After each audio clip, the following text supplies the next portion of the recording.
Okay,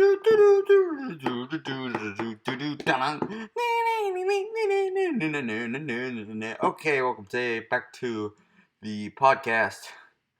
Today we will be going over the games that happened on August 8th. And yeah, so let's get into it. This game on the docket we've got was the Clippers Trailblazers game that happened in the 1 o'clock slot. This game was all Blazers in the beginning of the game, and until the fourth quarter, it was all Blazers, and then they blew it.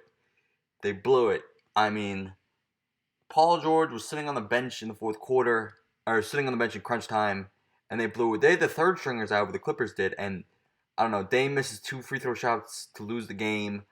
I don't know, this is just kind of inexcusable, especially because this ace seed's going to be really tough, and I don't know who's going to win it, and the Blazers didn't help themselves today. And now they're kind of have a razor thin margin of error for the rest of their 3 games in the bubble. There's like a mini beef between Damian Lillard and Paul George. Oh, there's a beef. It's not really a mini. And then it was happening on Instagram. It was kind of crazy. So yeah, there's something to be fun. I don't think they're gonna reach each other in the playoffs. I mean, they're not gonna. Blazers might not reach the playoffs. Anyway, they might. They'll at least make a playing game probably, but they have a razor margin thin of error in the West. But yeah, that was kind of it. Blazers blew this one. The next game was a Jazz Nuggets game, and this game was a thriller. For the majority of the game, or until the fourth, it was like an 8-point Jazz lead or something like that, 10-point Jazz lead throughout the game. And then in the fourth, the Nuggets came back, and then that's where things got interesting. It went to overtime. It wasn't even decided to win overtime.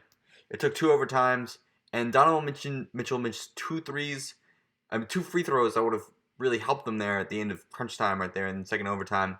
So there's that. I guess today's theme is missed free throws, I guess.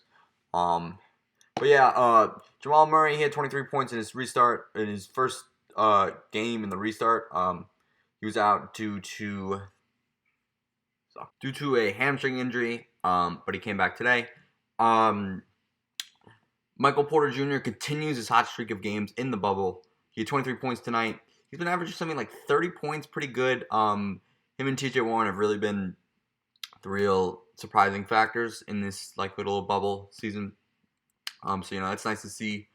I mean, Michael Porter Jr., what can you say about him? I mean, he has this horrible injury in high school, and he has these shoddy medicals, and I really thought the Clippers should have taken them just because they had 2 picks in that draft.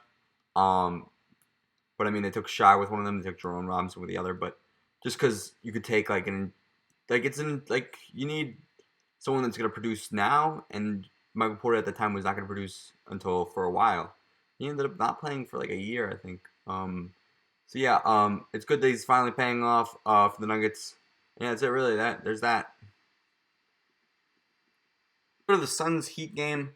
Now this game, the only reason the Suns won this game was because they had some other really good players, but Devin Booker kept them throughout the game, and Devin Booker had 35 points tonight, and that was pretty huge for them as they get their 5th win in a row. Now this is really key because the Blazers lost tonight, and that puts them at half a game behind the Blazers for that 9th spot. Remember, the 9th spot gets you into a play-in tournament.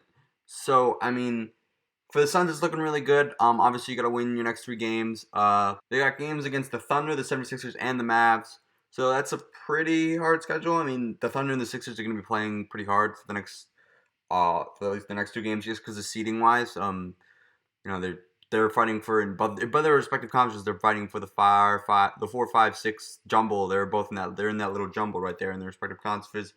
And the Mavs, who might not take it that seriously because they're kind of locked into the 7th seed already. They have a chance at the 6th seed, but I don't really think they're gonna get the 6th seed. But yeah, that's it. And then there were 2 other games: Lakers, Pacers, and Pacers. I mean, beat them, but I mean, Lakers aren't really trying much. So it doesn't really matter. TJ Warren had 39 points, which is pretty good. He continues his hot streak. He struggled in a game ago against the Suns, but I mean, he's continuing his bubble hot streak. And the last game on the schedule was the Mavs Bucks game, which was actually pretty interesting. Went to OT. Luke had the Mavericks like the last 13 points, I think, or at least in the fourth quarter, maybe not even overtime. But yeah, so I mean that's pretty good.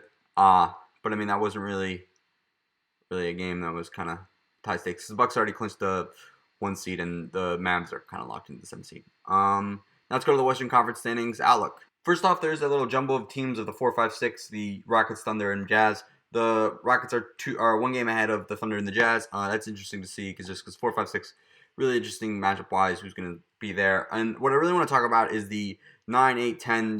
The 9. So the 8 spot's kind of clinched. I mean, the Grizzlies already have like a 1.5 game lead over the Blazers. Obviously they could lose that spot, but I don't really think they are. I think they're starting to turn around. But what's kind of really interesting is that the Trailblazers, the Suns, the Spurs, the only team that's really out is the Kings. So it's going to be really interesting to see what happens next in the Western Conference. Yeah, that's it.